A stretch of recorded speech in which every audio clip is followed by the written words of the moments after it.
什么叫禅定？清净心里头没有杂念妄想，这就禅定。有杂念有妄想，六道凡夫心。清净心是正心，是佛心；平等心是佛心。佛是清净平等觉，每个人心都是清净平等觉，就是你有妄想杂念把它破坏了，它不起作用了。执着是染污，不觉了。分别就是大风大浪，所以真心的得用失掉了。佛法没有别的，就是帮助你恢复真心。用什么方法？戒定慧，一门深入，常时熏修，读书千遍，其义自见。戒律因戒得定，你能够把这个规矩守住，一生都不改变，天天干，久久就得定。定是什么样子？杂念妄想没有了，这就得定。前的定是刚刚付诸读经念佛，心里妄念没有，不读经不念佛，又有了。这功夫浅，功夫要加深，一定要读到我不读，心也是清净，也没有杂念妄想，这就得定了。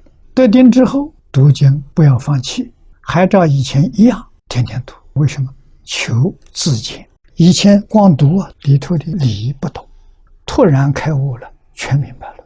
不但你学的这一部经明白了，你没有学的东西全明白了，这是真正的教育。能大师在对方里冲迷破柴8个月，他是修禅定。修什么？修不分别不执着，不起心不动念。他修的是圆满的大定，一定要守规矩，不守规矩不能开悟。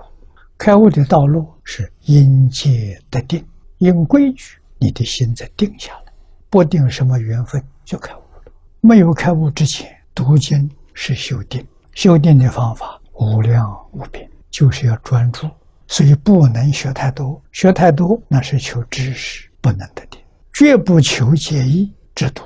为什么？要清净心，不学过相意思，没有意思。凡所有相，皆是虚妄，哪来的意思？要的是清净心、平等心，把平等心、清净心找出来就成了。